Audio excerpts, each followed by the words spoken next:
Vamos a orar. Señor que está en el cielo, santificado sea tu nombre. Gracias, Señor, porque nos permites en este momento estudiar tu palabra. Bendice, Señor, a tu iglesia, a nuestras visitas que están en este lugar. Te rogamos, Señor, a tu Espíritu Santo para que lo guíe a la verdad y que nos dé sabiduría para discernir tu palabra. Te lo suplicamos en el nombre de Jesús. Amén.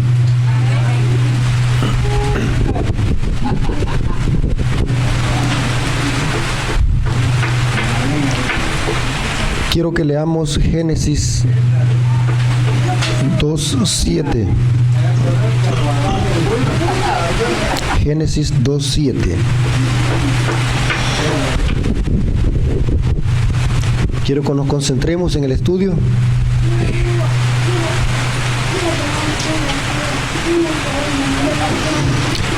Entonces Jehová Dios formó al hombre del polvo de la tierra y sopló en su nariz aliento de vida, y fue el hombre un ser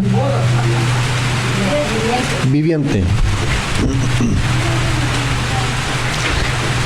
La palabra ser viviente es del hebreo nefesh, de donde se traduce alma viviente. También se traduce como persona, vida, aliento, corazón, sentimiento, etc.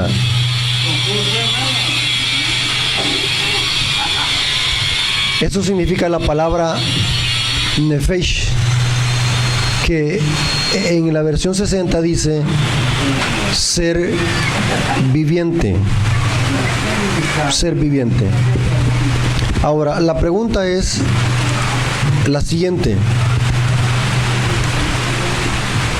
¿somos un alma o tenemos un alma?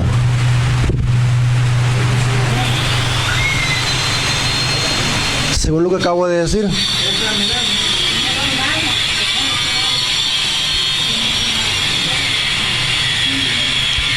Noto que nadie me puso atención a lo que estamos diciendo.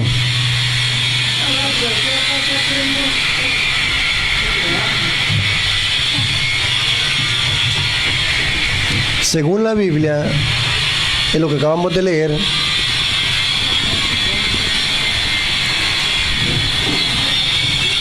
somos un alma, no que tengamos un alma. Fíjese que qué importante es estudiar este tema. Aún dentro de la iglesia adventista hay hermanos que están confundidos, igual como las iglesias protestantes. Estos temas son desconocidos en la iglesia adventista, casi no se predican. Y como desconocemos nuestras doctrinas, somos arrastrados fácilmente por el error. ¿Somos un alma o tenemos un alma? Somos un alma, porque la palabra alma es lo mismo que ser viviente, que en hebreo es nefesh, que se puede traducir alma, persona, vida, y en algunos casos se puede usar como pronombre personal, y como se traduce en la mayoría de versiones, ser viviente. Ser viviente. Entonces, así como estamos, ¿somos qué? Un alma. Porque el alma es la persona que en sí. Un alma o un ser viviente está compuesto de soplo de vida y polvo de ¿qué? De la tierra. Lo que pasa es que se nos hace difícil asimilar este mensaje porque hemos sido contaminados con la teología católica. De cuando nos morimos sale ¿qué? El alma. Esa es la teología católica.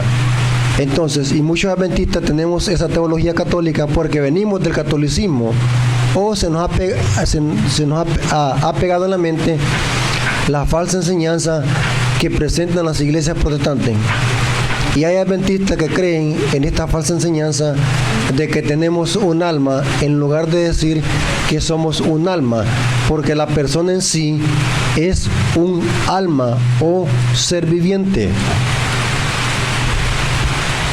Ahora, la palabra soplo de vida, que dice la Biblia, y Dios sopló en su nariz aliento de vida, esa palabra aliento es del hebreo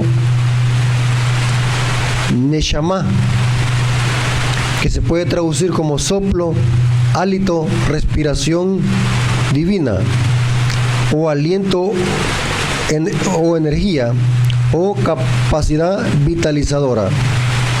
Lo que sopló Dios en la nariz es como una energía vitalizadora que hace que el polvo tenga vida.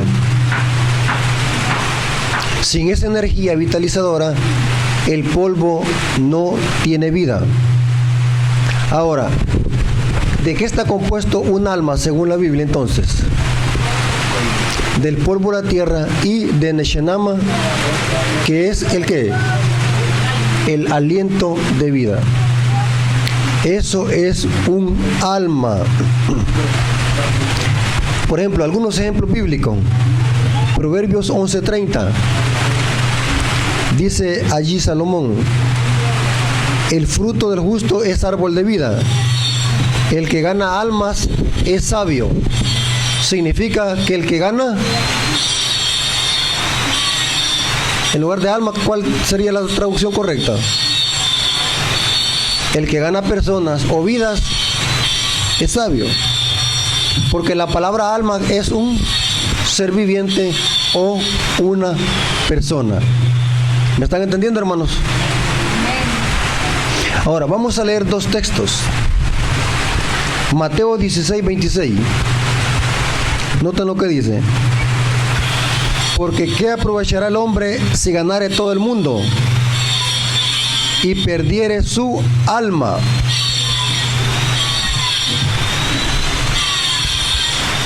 ¿Y qué recompensa dará el hombre por su alma? ¿Están conmigo, hermanos? ¿Me están siguiendo? Ahora, pongan el dedo allí y se van a Lucas 9:25. Mire cómo traduce el texto. Pues ¿qué aprovechará el hombre si gana todo el mundo y se destruye o se pierde a sí mismo? ¿Qué es un alma? Según estos dos textos, ¿qué es un alma? Hermanos, ¿me están siguiendo lo que estamos estudiando? ¿Qué es un alma? No, pero aquí ¿cómo lo traduce en el texto que acabamos de leer? Se perdieron. Terrible, hermano. Vamos a repetir de nuevo, tal vez captan. Leamos Mateo 16:26. Porque ¿qué aprovechará el hombre si ganare todo el mundo y se perdiere su alma? ¿O qué recompensa dará el hombre por su alma? Vaya, tenga el dedo ahí, no lo vaya a mover. Ahora, vámonos a Lucas 9:25 y miremos cómo el texto se traduce. Lucas 9:25. Pues ¿qué aprovechará el hombre si gana todo el mundo y se destruye o se pierde a sí mismo? ¿Qué es el alma? No, pero quiero que me digan como dice el texto. ¿Qué es el alma? A sí mismo. La persona en sí misma. ¿Están conmigo, hermanos? Hermanos, qué terrible, hermanos, que ustedes, ¿qué les está pasando? Que no captan el mensaje.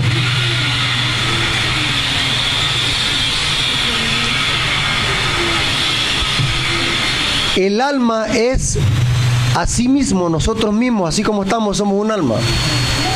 En otras palabras, cuando Jesús dice, ¿qué aprovechará el hombre si ganara todo el mundo y perdiera su alma? O se perdiere a sí mismo, la persona en sí. No es una alma desencarnada o algo separado del cuerpo. ¿El alma qué es? Sí mismo. Por ejemplo, usamos algunos modismos hoy en día. Decimos, eran las 12 de la noche y no había ninguna alma en la calle. ¿Qué significa? Que no había ningún fantasma. ¿Qué significa? Ninguna persona. Así como están ustedes, son almas, porque la palabra alma es un ser viviente. que en hebreo es nefesh, ser viviente, vida.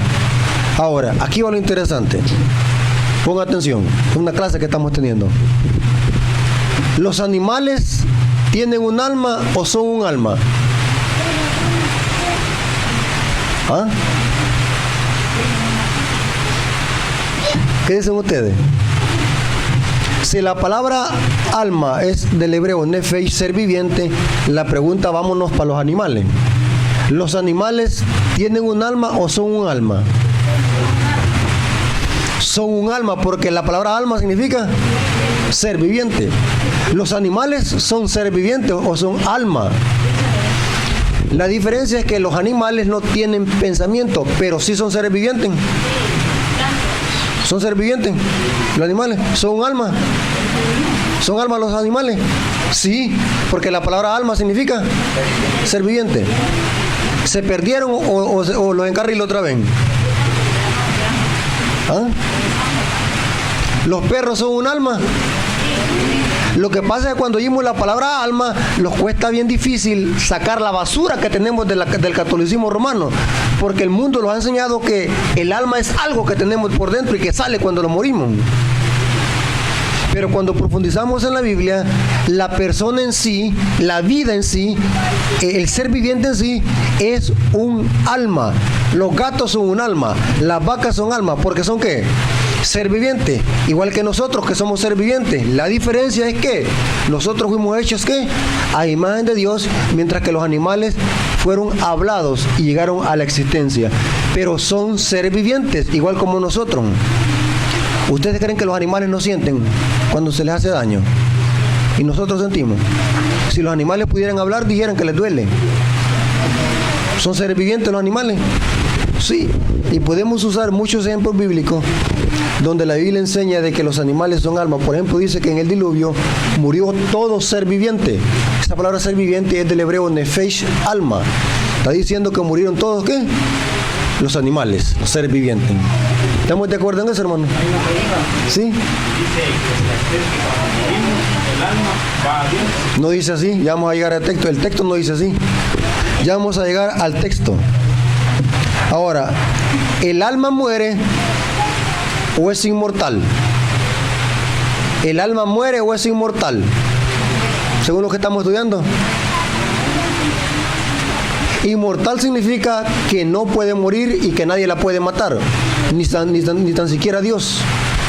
Inmortal significa que no puede morir. Ahora la pregunta es, ¿el alma puede morir? ¿Es inmortal el alma? ¿Es inmortal el alma, hermano, según lo que estamos estudiando? ¿O puede morir? Sí puede morir, porque el alma ¿qué es? La persona. Ahora, ¿a dónde dice eso? Eclesiastés 18:4. Vamos a dejar que la Biblia hable. Aquí no vamos a meterle teorías ni pensamientos humanos. Vamos a dejar que la Biblia hable. Es aquí que todas las almas son mías. En otras palabras, ¿cómo tiene que decir el texto?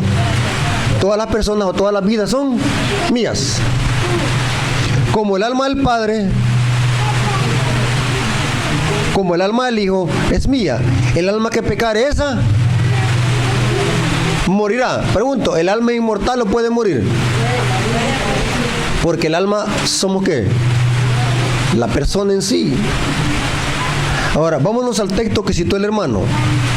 Eclesiastés 12:7. Veamos cómo dice el texto. Y vamos a notar que la muerte es el inverso de la vida. ¿Qué es la vida, hermanos? Es la unión del neshama y el polvo. Cuando esas dos cosas se unen, hay vida o un ser viviente. Ahora, lo contrario sería la muerte. Tendría que ser lo inverso. Vamos a ver lo que dice Eclesiastés 12:7. El polvo vuelve a la tierra como era y el alma vuelve a Dios que lo dio. ¿Dice el texto así? ¿Dice así el texto? Eclesiastés 12:7. El aliento, no el alma. El aliento, ¿cuál aliento? Lo que Dios sopló, ¿a dónde? En la nariz. Pregunto, el aliento que Dios sopló en la nariz, ¿eso es alma? ¿Eso es alma? No. Esa es la capacidad de vivir como una energía inconsciente, que es una energía vitalizadora que Dios la dio. Cuando morimos, vuelve a Dios. Pero eso no es algo consciente. No es la persona que se va para el cielo. Es la energía. Ahora la pregunta es, cuando los morimos, ¿qué pasó con el alma? Se murió y dejó ¿qué? De existir. ¿Estamos de acuerdo, hermano? Es lo inverso. El polvo vuelve y el aliento de vida vuelve a Dios. ¿El alma qué pasó? Dejó de existir la persona. Porque el alma es ¿qué? Es la persona, nefesh. Y nunca en la Biblia, más de 755 veces en la Biblia, más que todo en el Antiguo Testamento, se usa la palabra alma o ser viviente. Y ninguna vez se dice que sea inmortal. Ninguna vez. Esa teoría que se está predicando en las iglesias protestantes, que viene de la iglesia católica, es originadora de Babilonia y de los griegos, que creían que el alma era inmortal y que en los tiempos de Jesús fue adoptada por los griegos y los fariseos. Porque según la teología católica, cuando los morimos, el alma se va para el cielo. Eso es diabólico. Cuando los morimos, ¿para dónde vamos? Para el sepulcro, para el polvo. El alma dejó de existir. Ya no existe. ¿Cuántos sabían ustedes eso, hermanos? Lo que vuelve a Dios es el aliento de vida que Dios sopló en la nariz. ¿Saben por qué Dios sopló el aliento de vida en la nariz y no en las orejas o en la boca, sino que en la nariz? Porque cuando el ser humano muere, exhala. Se le salió el aire y dejó de respirar. Cuando hay vida, ¿vuelve qué? A respirar. Inhalar y exhalar. Por ejemplo, cuando Jesús estuvo en la cruz del Calvario, dice: en tu mano se encomiendo mi espíritu. No estaba hablando de un alma inmortal, sino estaba hablando aliento de vida, mi aliento, mi vida. ¿Estoy dando a entender? Ahora, ¿saben por qué, hermano? Voy a hacer un paréntesis. ¿Saben por qué la muerte, o mejor dicho, el bautismo, se compara a la muerte? Pablo en Romanos 6:4 dice: porque somos sepultados con Él por medio del bautismo, para que así como Cristo resucitó, nosotros también andemos en novedad de vida. Pablo ahí está haciendo una comparación con la muerte y el bautismo. Saben de que cuando el ministro sumerge en el agua a una persona, ¿qué pasó con la persona? Dejó de exhalar o respirar por un instante. Ese es un símbolo de sepultura. Cuando sale el agua, vuelve ¿qué? A inhalar. Eso pasa con la muerte. El aliento desapareció. Noten lo que dice Isaías 2:22.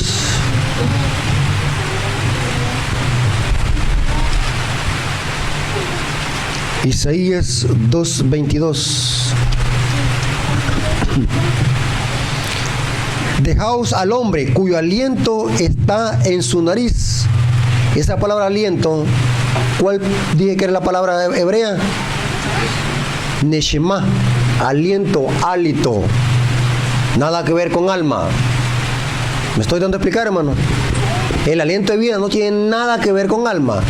Porque el alma, nefesh, es la persona que en sí, en vida. ¿Me estoy dando a explicar, hermano?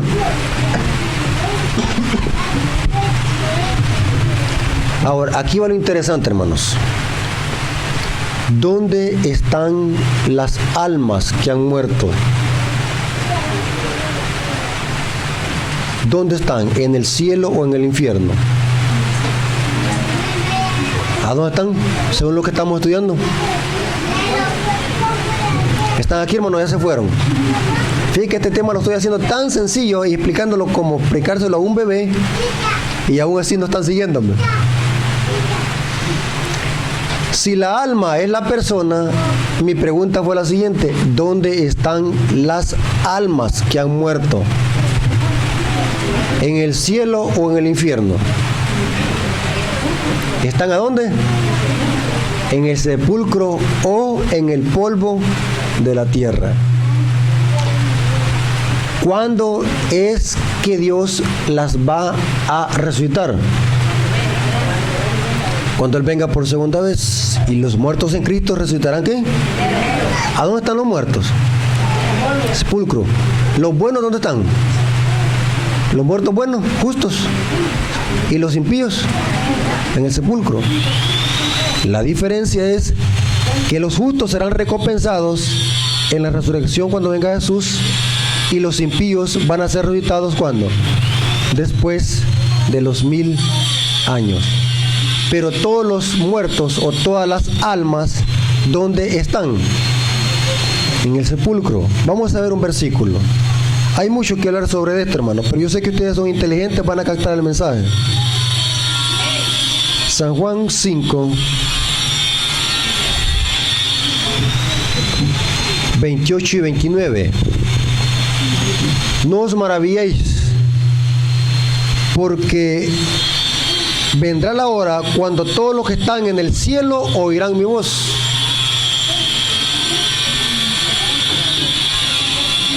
¿Cómo dice? En el sepulcro. Entonces, hermanos, oigan lo que voy a decir a continuación, antes de seguir leyendo.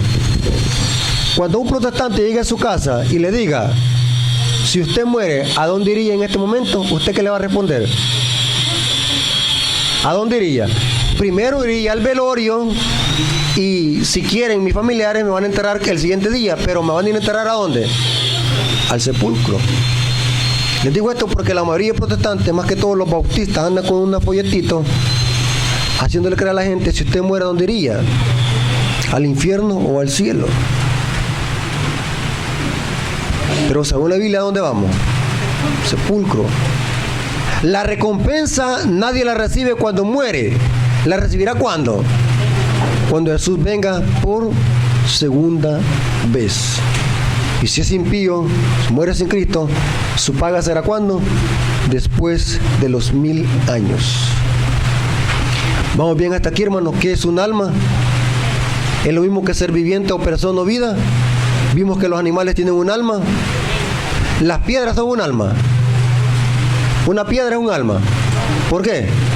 Porque no tiene vida. ¿Se da cuenta? Me gusta que son bien inteligentes, están aprendiendo. Y no crean todo lo que les digo. Busquen todo esto que estoy diciéndole yo en un diccionario, a ver si es verdad lo que está diciendo Rafael. Hebreo, la palabra alma es nefesh. Nunca se dice que sea inmortal, persona, vida o algo que tiene, o ser viviente. Mientras aliento de vida no tiene nada que ver con alma, es el hálito, la capacidad de vivir. Cuando alguien muere, eso se separa. El polvo vuelve y el espíritu vuelve a Dios que lo dio. Aquí va lo interesante. Pongan atención. Adán y Eva, cuando fueron creados inmortales, ¿sí o no?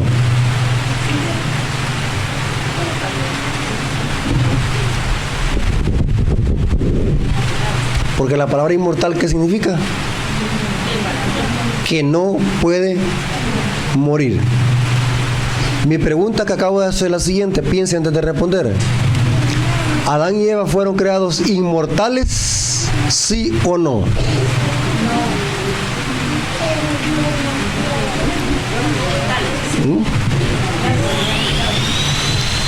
La respuesta es la siguiente: sí y no.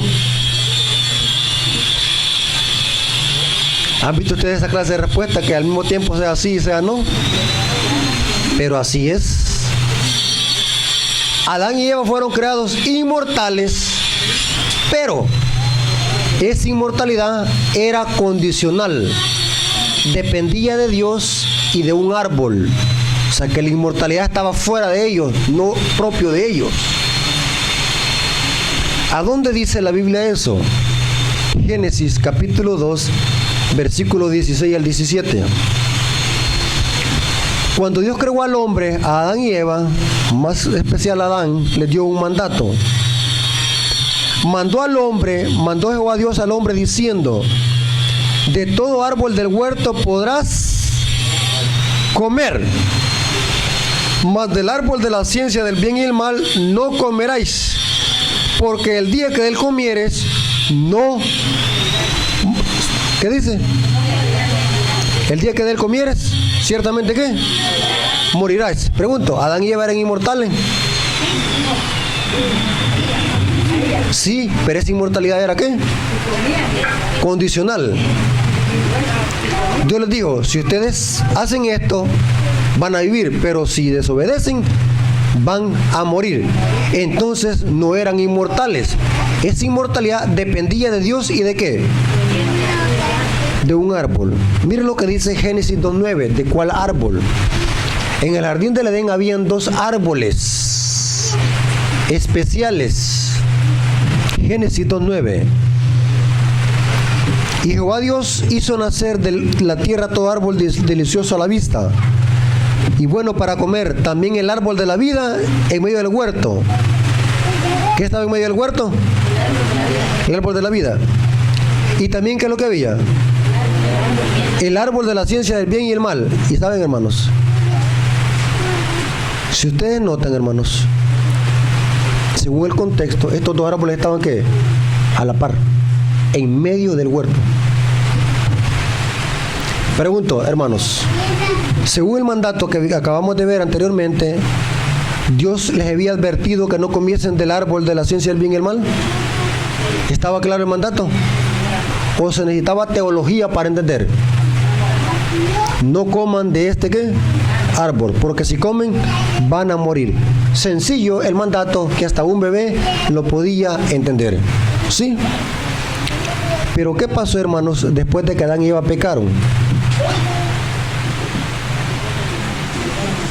Legalmente, hermanos, ¿de cuál árbol tenían que comer para vivir y preservar su vida y su inmortalidad? El árbol de la vida. Pero ellos comieron ¿de cuál árbol? De la ciencia del bien y el mal. ¿Y qué pasó? Miren qué es lo que pasó. Génesis capítulo 3, versículos 23 y 24. Y sacó Jehová del huerto del Edén, y lo sacó Jehová del huerto del Edén para que labrase la tierra en que fue tomado. Y echó pues fuera al hombre, ¿fuera de qué? Del jardín del Edén. Y puso al oriente del huerto del Edén querubines y una espada encendida que se revolvía por todos lados para que guardase el camino del árbol de la vida. ¿Para que guardase el camino para qué? Para el árbol de la vida. Porque si Adán y Eva entraba a comer en su condición, iba a ser pecador inmortal. Porque ¿para qué servía el árbol de la vida? ¿Para preservar qué? La inmortalidad. Por eso es que es necesario que Dios lo sacó. Ahora, la pregunta es, ¿ese árbol era literal o era un símbolo? ¿Qué dicen ustedes? Era literal, que se podía comer.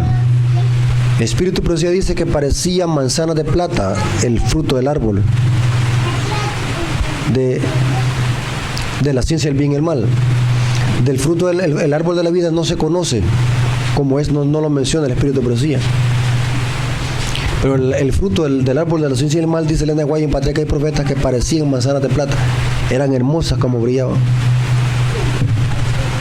Ahora la pregunta es, si Dios sacó a Adán y Eva del huerto para que no comiesen del árbol de la vida, pregunto, ¿Adán y Eva fueron creados inmortales? Si hubiesen sido creados inmortales sin condición, hubiese sido innecesario que Dios ¿qué? Los sacara, porque no iban ¿qué? A morir. Adán y Eva tenían una inmortalidad incondicional. No era propia de ellos. Ellos no tenían una inmortalidad innata, sino que la inmortalidad estaba fuera de ellos, dependía de Dios y de un árbol. Porque el único que tiene inmortalidad propia en sí mismo y que no deriva de nadie, ¿quién es? Pablo en 1 Timoteo 1:17 dice, el único que tiene ¿qué? Inmortalidad, el que habita en la luz inaccesible. Aún en un huerto sin pecado, la inmortalidad era condicional, porque el alma no es inmortal por sí mismo. Imagínense, hermano, aún en un mundo caído, los protestantes siguen proclamando la mentira que somos ¿qué? El alma es inmortal. Tremendo, hermanos, tremendo. Ahora, ¿para qué servía el árbol de la vida?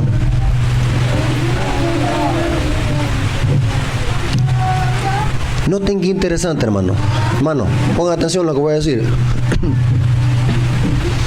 Esta información que les estoy dando, hermano, es buena información. Ojalá que la lleguen a asimilar, la aprendan y la estudien en su casa. Lamentamos que en la iglesia van a haber muchos que van a quedar lo mismo. El árbol de la vida, hermanos, servía para preservar la energía constitucional del cuerpo, para no morir, y las hojas, porque tenía hojas, servían como un antídoto para que las enfermedades, o sea que eso servía para que no se fuera a enfermar el cuerpo, porque como no tenían inmortalidad propia, entonces la inmortalidad dependía de ese árbol, tenían que estar comiendo ese árbol regularmente. ¿Dónde dice eso la Biblia? Cuando Adán y Eva pecaron, fueron echados del jardín del Edén, y por mucho tiempo el huerto permaneció en esta tierra. Antes del diluvio, Dios se lo llevó al cielo, según Pablo en 2 Corintios capítulo 12, parece que donde Pablo dice que va arrebatado hasta el tercer cielo y vio el paraíso. Es una evidencia que el árbol de la vida está en el cielo, fue llevado antes del diluvio.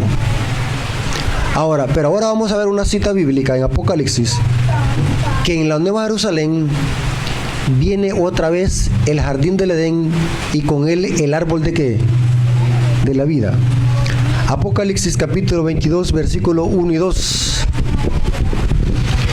Después me mostró un río limpio de agua de vida, resplandeciente como cristal, que salía del trono de Dios y del Cordero, y en medio de la calle de la ciudad, y a uno y al otro lado del río, estaba ¿qué? El árbol de la vida. Pregunto, ¿es el mismo del Edén perdido o hay otro? ¿Cuántos árboles de la vida hay? Solo uno. ¿Tendría que ser qué? El mismo. Si viene en la Nueva Jerusalén, es que significa que Dios se llevó ese jardín del Edén. Ahora, noten lo que voy a decir a continuación. Concéntrense. Cuando Dios creó este planeta y la creación, si ustedes ven los dos relatos de la creación que están en el capítulo 1 y capítulo 2 del libro de Génesis, no se dice que Dios haya creado el jardín del Edén. ¿O dice ahí que Dios creó el jardín del Edén? No. El tema es que Dios llenó la tierra y la ordenó en 6 días y el séptimo día descansó. No dice que Dios haya creado el jardín del Edén. El jardín del Edén no es creación de esta tierra. Después de que la creación fue hecha, el jardín del Edén bajó como un pedacito del cielo y se posesionó en esta tierra. Se puede comprobar, según el relato de Génesis, de que el jardín del Edén estaba tipo cercano a donde ahora es Irak, en el lejano oriente, porque se menciona el Éufrates, el río de Babilonia, todo eso. Pero antes del diluvio, Dios se llevó el jardín del Edén. En la tierra nueva viene otra vez el jardín del Edén, y ahí viene el árbol de la vida. Y mire cómo dice: estaba el árbol de la vida que produce 12 frutos, dando cada mes su fruto, y las hojas, ¿para qué sirven? Para la sanidad de las naciones. Para sanidad de las naciones. ¿Cuántos frutos da? Aquí lo metimos en problemas, porque imagínense que no son solamente 12 que se van a salvar. ¿Y cómo vamos a comer 12? De tanta gente, solamente de 12 frutos. 12 frutos, ¿está? Ya nos metimos en problemas. Entonces vamos a ir al cielo a aguantar hambre, entonces. ¿Cómo así? El número 12 en Apocalipsis simbólico representa ¿qué? Al pueblo de Dios. Y ese fruto servirá ¿para quiénes? Para todos. Apocalipsis 2:7. Apocalipsis 2:7.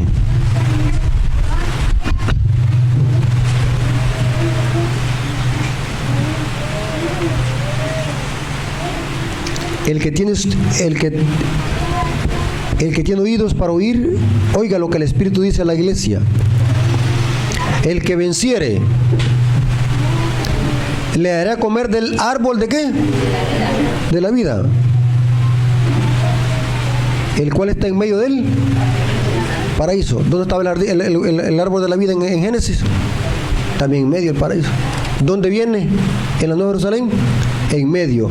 ¿Significa que en medio de la Nueva Jerusalén viene otra vez el paraíso? ¿Que Dios lo llevó? Sí. ¿Y el fruto para quiénes será?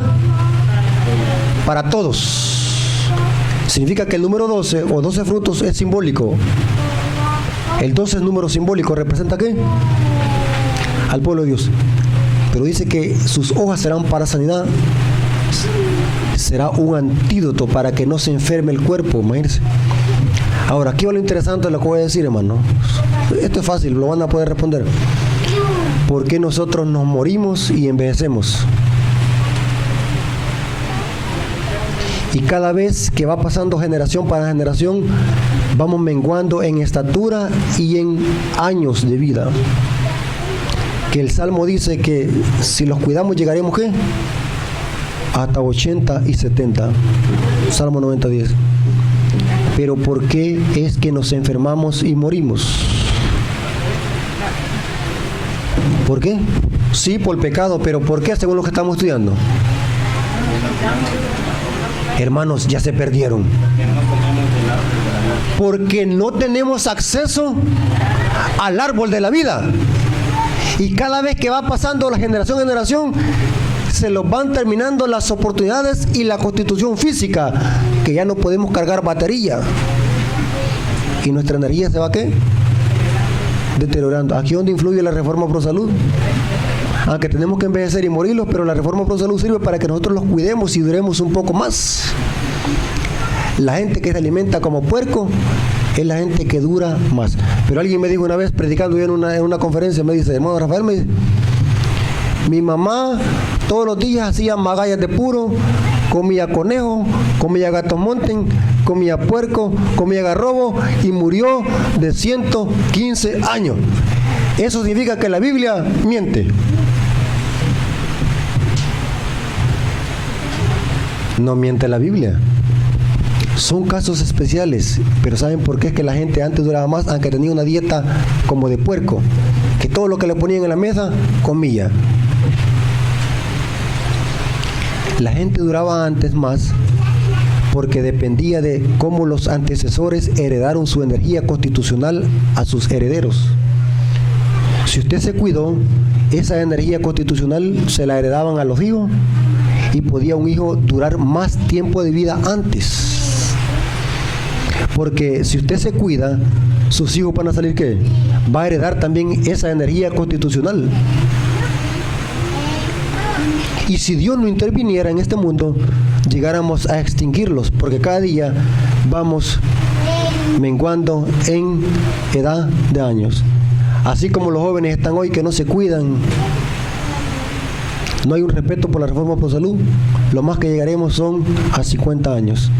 Imagínense la gente como duraba antes, Matusalén, más de casi 1000 años, 850 años. ¿Por qué? Aunque morían, pero ¿por qué duraban antes? Porque estaban cerquita de la oportunidad de comer ¿de qué? Del árbol de la vida. Y sus antecesores heredaban la energía constitucional que adquirieron ¿qué? De sus antepasados, y estaban cerca, mientras nosotros vamos alejando más. Pero ¿saben algo muy interesante, hermanos? Los que hereden la vida eterna se les va a dar para que coman del árbol de la vida. Y saben, hermanos, que aunque el árbol de la vida va a servir para preservar la vida y la inmortalidad, va a servir para otra cosa. Porque el pecado nos ha degradado no solamente en edad, sino también en aspecto físico. Si ustedes me ven a mí grande, hermanos, no es nada para lo que era Adán y Eva. ¿Saben cuánto medía Adán y Eva? Aproximadamente, según el Espíritu de Profecía, 2 metros más que los hombres más grandes de este mundo. Si hablamos de Michael Jordan, ¿saben quién es Michael Jordan? Es el jugador más grande de la NBA, basquetbolista, que mide más de 2 metros. Un gigante por completo. Pongámosle el doble. ¿Cuánto medía Adán? Más de 4 metros. Por el pecado es que los hemos hecho enanos. Porque dejamos de comer ¿de qué? Del árbol de la vida. En la tierra nueva, mira hermano, en la tierra nueva, el árbol de la vida va a servir para que crezcamos en estatura como la que tenía Adán. Mire cómo dice el Espíritu por así en esta cita, Conflicto de los Siglos, página 627. Al principio el hombre fue creado a semejanza de Dios, no solo en carácter, sino también a lo que se refiere en forma y fisionomía. ¿Qué fisionomía? Físico. El pecado borró e hizo desaparecer casi por completo la imagen divina, casi, no toda. Pero Cristo vino a restaurar lo que se había malogrado. Él transformará nuestros cuerpos viles y los hará semejantes a la imagen de su cuerpo de glorioso. La forma mortal corruptible, desprovista de la gracia, manchada en otro tiempo por el pecado, se vuelve perfecta, hermosa e inmortal. ¿Pero por qué? Todas las imperfecciones, deformidades quedarán en la tumba. ¿Cómo resucitarán los hijos de Dios? Los que murieron con cáncer, ¿cómo van a resucitar? ¿Cómo resucitarán los hijos de Dios que murieron con cáncer? Sanos, como la piel de un bebé. Pero mire cómo, ¿y los impíos van a resucitar lo mismo o cambiado? Lo mismo, ellos sí, lo mismo. Si se murieron lanzando una maldición a la mitad, cuando resuciten la van a terminar de decir. Nadie los cambió, no los cambió. No los cambió la muerte. Y mire cómo dice, sigue diciendo. Todas las imperfecciones y deformidades quedan en la tumba, reintegrados en su derecho al árbol de la vida. En él, desde tanto tiempo perdido en el Edén, los redimidos crecerán hasta alcanzar la estatura perfecta de la raza humana. ¿Para qué servirá el árbol de la vida? Para que crezcamos y todos tendremos ¿qué? La misma estatura. En cambio, las mujeres, dice el Espíritu de Profecía, que a Eva le llegaba un poquito más arriba que el hombro, pero era grande. Pero hablando de los hombres, todos tendremos ¿qué?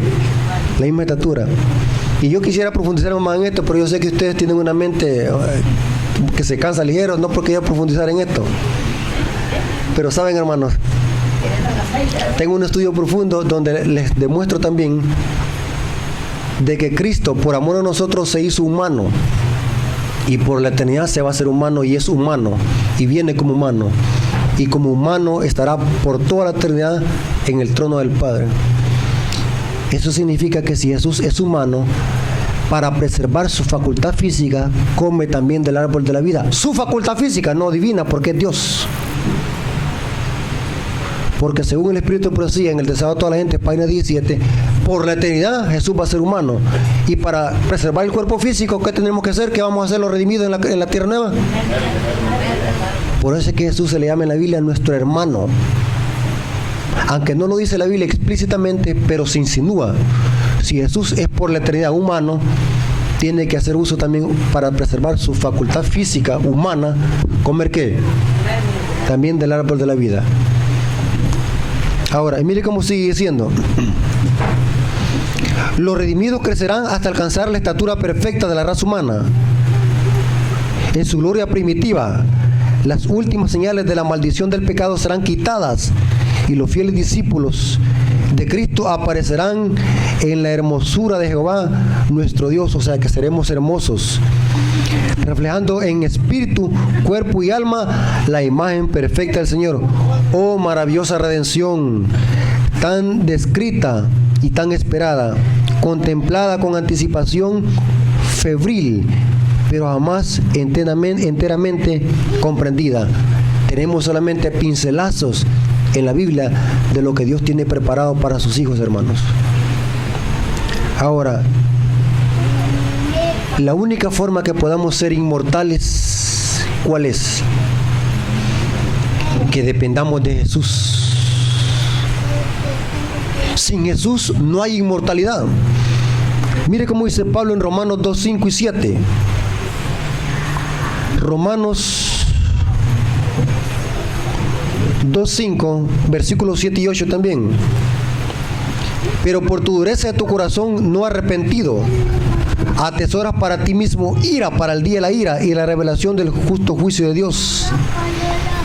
Pero vida eterna a los que perseverando el bien hacer buscan gloria, honra e inmortalidad. Pregunto, ¿somos inmortales o buscamos la inmortalidad?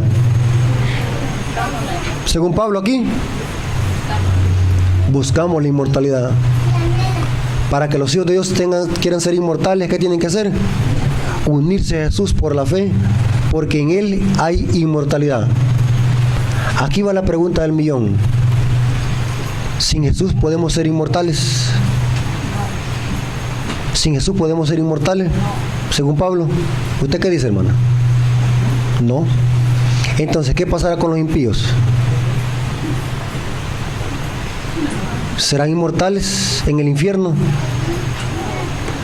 Saben de que de aquí donde depende la teoría diabólica del tormento eterno, que se originó de los griegos, que Dios va a castigar en el infierno a los impíos, se van a quemar por los siglos de los siglos y nunca van a morir. O sea que Dios los va a matar, los va a volver a resucitar, los va a volver a matar, los va a volver a resucitar y va a estar por millones de años. Imagínense esa doctrina diabólica del tormento eterno, dando a entender de que en pecado hay inmortalidad también, y en pecado no existe inmortalidad, porque la única forma de ser inmortales es tanto que... ¿Sabe, hermanos, qué dice la Biblia respecto a los impíos? En ninguna parte de la Biblia se menciona que los impíos serán inmortales. Por ejemplo, Malaquías 4:1 dice que viene el día ardiente como un horno, que los soberbios serán como estopa. ¿Y qué pasará después de los 1000 años? Dios desciende de fuego del cielo y los consume. Porque en pecado jamás la Biblia dice vida eterna en pecado. ¿Dice así la Biblia algún texto? No. La única forma de tener inmortalidad y eternidad es en Cristo Jesús, porque en Él hay inmortalidad. Separado de Jesús, morimos y vamos a sufrir el castigo eterno. Interesante, hermanos. Hay mucho que hablar respecto a esto, pero yo creo que hasta aquí llegamos. Hasta aquí llegamos. Entonces, yo creo que no se les olvida, está claro este tema, qué es el alma, cómo podemos llegar a ser inmortales y cuál es la función del árbol de la vida en el jardín del Edén. Hermanos, hasta aquí llegamos. Dios les bendiga y que la honra y la gloria sea por nuestro Dios. Dios les bendiga.